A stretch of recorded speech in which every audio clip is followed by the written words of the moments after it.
Hello, this is Paul Saunders with the Center for the National Interest. Welcome again to the Three Questions podcast. I'm really pleased today to be here with my center colleague, Greg Priddy, who's a senior fellow working on the Middle East and also on a variety of energy issues. And Greg worked for many, many years as the director of oil analysis. You'll correct me, Greg, if Yes. I'm wrong, at the Eurasia Group geopolitical risk consulting firm. He was earlier a contractor for the U.S. Energy Information Administration, working on these kinds of issues, and also worked for the Department of the Navy in the distant past. So, Greg, thank you very much for joining today. We're going to talk about Iran. Everyone's favorite subject, unfortunately. First question, many have been watching on television, online, these kind of very dramatic reports of the protests in Iran, the Iranian regime cracking down on that. What's the state of play? What's happening? Is it over? Are we just not seeing it anymore? Did the regime survive? What's the deal? Well, there was a period, right around January 12th to 14th, where the protests were very intense. But that was when the regime pivoted, as they have both before. Their normal pattern has been to tolerate protests for a while, but then to reach a point where they say enough is enough and they bring the guns out. And that was bigger and worse in this instance than it has been at any time since the Iranian Revolution, even the 2009 protests after the stolen election.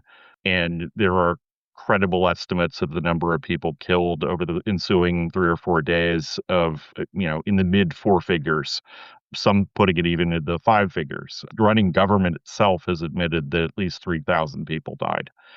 And that, for the most part, quieted it down. I have seen a few reports of small protests taking place in the days since then, but I think they have succeeded for now in staying in power and in getting the population off the streets just through sheer brute force.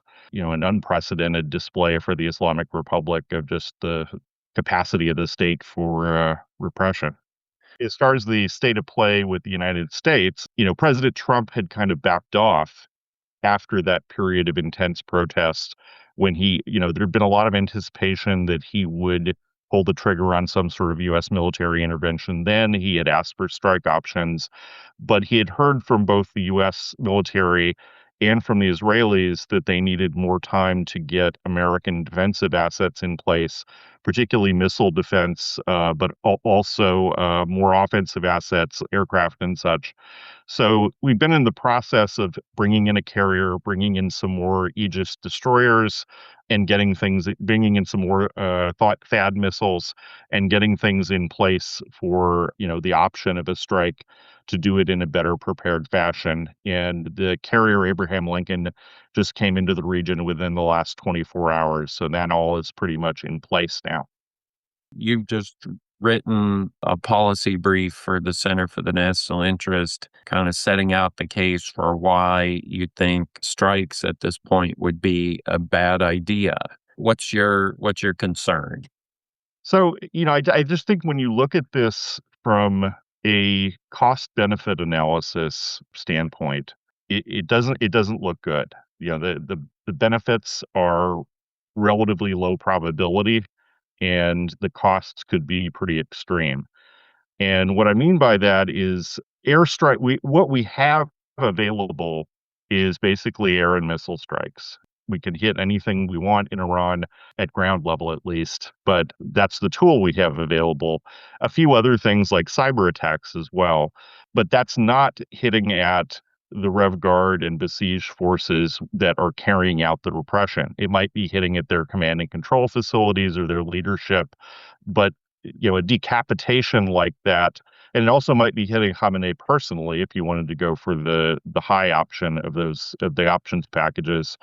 But even a decapitation like that of leadership is not going to stop those organizations from functioning.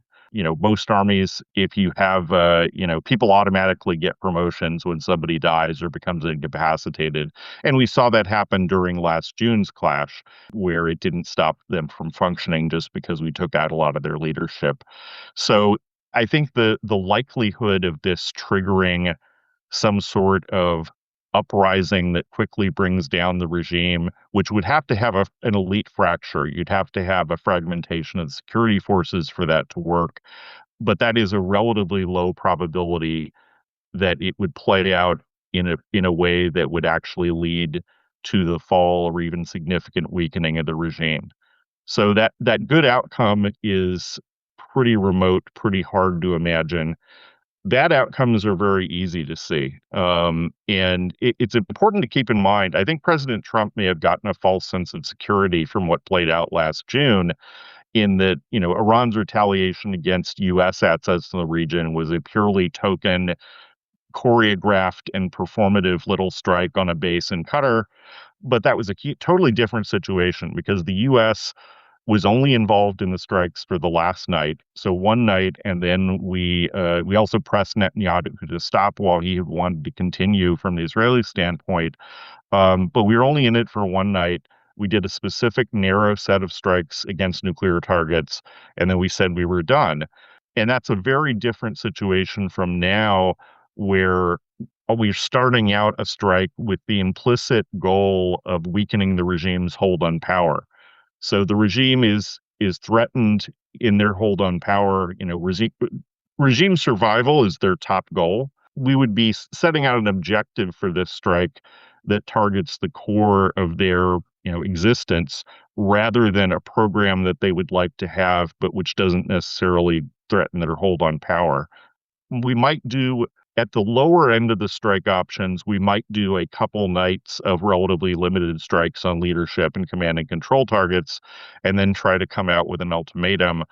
But I don't think they're going to be ready to completely capitulate at that point. I think that they will still maintain cohesion, and they just will lose some of their people and equipment.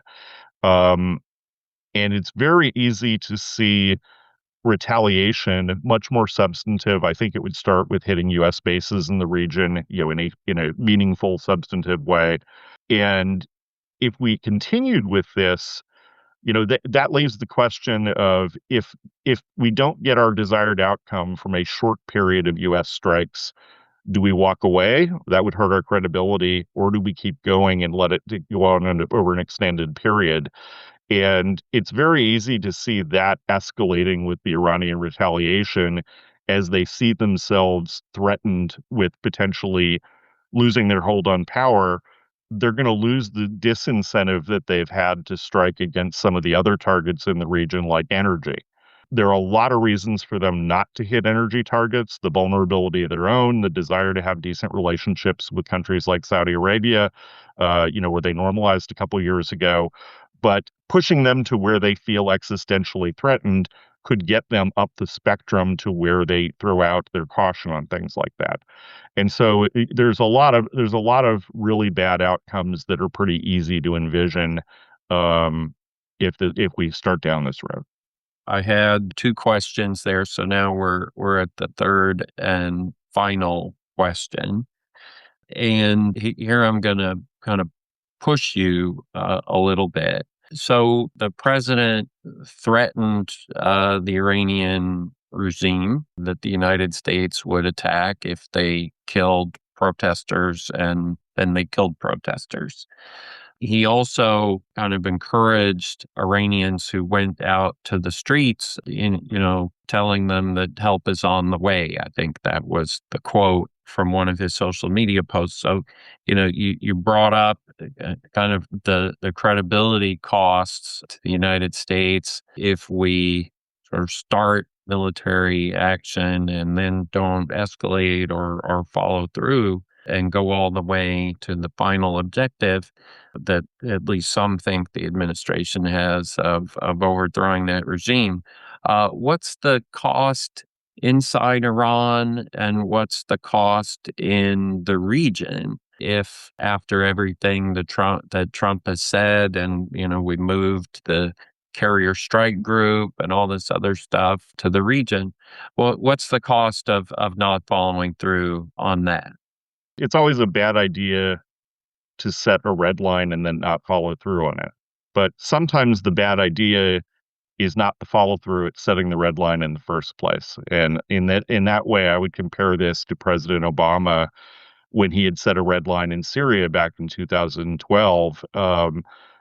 It just that situation like this, it did not make sense for our own interests for us to intervene in the way that we had threatened to do. So we had set a red line for something that didn't involve our interests to the level that we should be doing what we just threatened to do, even if they didn't follow through on what we wanted. And then it never should have been set in the first place. But in terms of if the US were to back down on this and either not stage a strike now or stage some kind of small strike and then go away, which is another possibility, fail and eventually go away.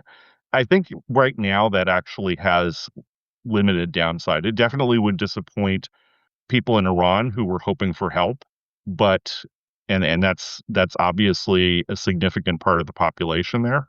But I think in terms of other regional partners and our relationships with them, it wouldn't do a lot of damage. When you look at it from the standpoint of Saudi Arabia, Qatar, Oman, most of the other U.S. partners in the region, they didn't want to see that red line set because they know the U.S. doesn't really have that the military tools readily available to the U.S. are not really appropriate for achieving the goal that we set out for them. And so they have been very adamant that they don't want to see Trump follow through on this and cause a lot of chaos that could come, it could blow back on them very easily, in the ways I just described with energy at the worst. And so I don't think that the damage to those U.S. relationships would be all that severe. Thank you, Greg. Well, and thank you again to our audience for signing in today. Again, this is Paul Saunders with the Three Questions podcast, talking to Greg Priddy, Senior Fellow for the Middle East at the Center for the National Interest. And if you're listening and want to kind of learn more about Greg's point of view on all of this, please go to the Center for the National Interest website at www.cftni.org and look up his recent policy brief. Thanks so much, Greg. Thank you.